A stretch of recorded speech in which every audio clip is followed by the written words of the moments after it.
Well, folks, I had one all ready to go tonight.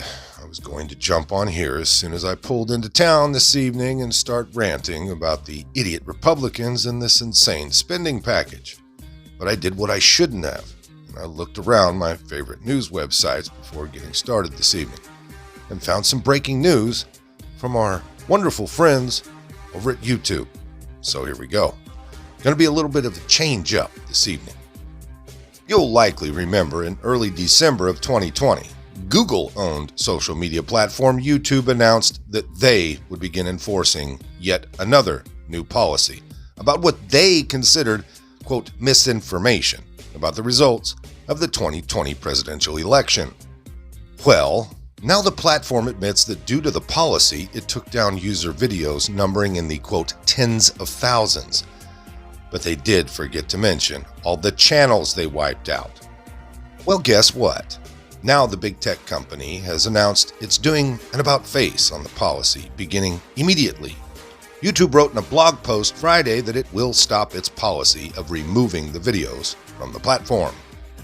Quote, as of June 2nd, 2023, YouTube has reversed that decision. The video giant announced that it, quote, will stop removing content that advances false claims that widespread fraud, errors, or glitches occurred in the 2020 and other past U.S. presidential elections, unquote. How do I put this? Well, ain't that a bitch? So does that mean I can have my channel back? My fucking life's work you took away from me at the push of a button?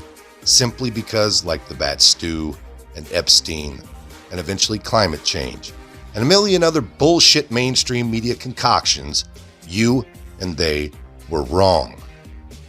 Sorry, folks, I'll try to control myself a little better moving forward. The post continued, giving their reasons.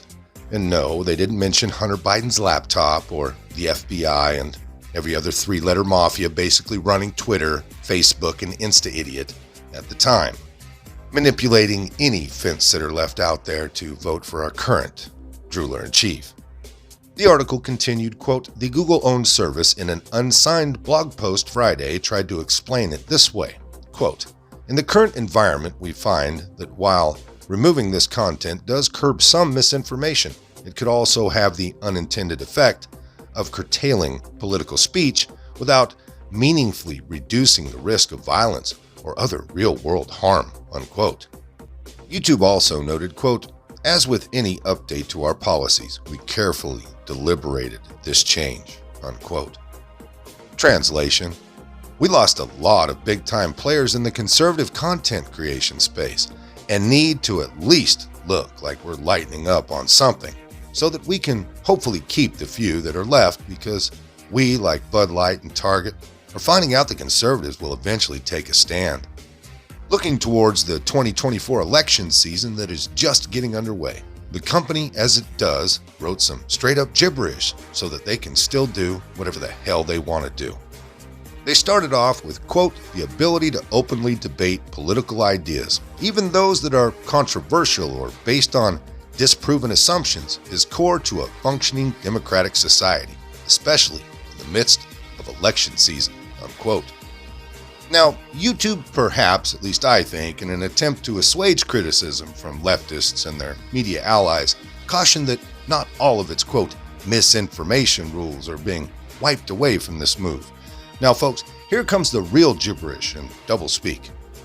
Quote, YouTube said its other election misinformation policies remain in place, including those that prohibit content, quote, aiming to mislead voters about the time, place, means, or eligibility requirements for voting, as well as false claims that could, quote, materially discourage voting, including those disputing the validity of voting by mail, unquote, and videos that encourage others to interfere with democratic processes, unquote. You see what I mean, folks? You can't get any more vague yet flexible than, quote, as well as false claims that could materially discourage voting. My goodness, that could mean anything under the sun when it comes to critiquing an election. It's insanity. Anyways, let's move on. Now, let's be clear, like Kamala Harris would say. This, of course, must just pertain to the 2020 election only, right? Because The 2016 election, you could feel free to mislead any and everybody with cockamamie, completely ridiculous lies about Russian interference, right? Including Russian whores peeing on ex-presidents' previous hotel beds, right, Rachel Maddow? You gotta remember Vladimir Putin having complete control over the Donald and the nuclear arsenal, once again courtesy of Rachel Maddow. Yeah, go to town on that stuff. YouTube will push that crap all day long. They loved it. Here's the last bit from the YouTube Friday blog, vlog, post, whatever. Quote, here's what's not changing. We are ensuring that when people come to YouTube looking for news and information about elections, they see content from authoritative sources prominently in search and recommendations. Translation, we will still bury your shit if we disagree with any part of it. Now, this part, like the earlier insistence on retaining other policies on misinformation about voting by mail and ideas that clash with their definition of interfering with democratic processes, seems like an attempt, like always, to give them plenty of wiggle room in case the blue hairs come out screaming. The way I see it, they all still have PTSD from the Donald winning. You see, they must be able to keep making political decisions and picking sides during an election, or 2016 will happen again. So who decides which sources are authoritative and which ones are spreading disinformation? Who decides which articles get preferred ranking and which ones are hidden many pages back in search results? I don't have to explain why I'm asking these questions, of course. I built a 250,000 subscriber channel before this place turned into Mao's revolution sometime in early 2017.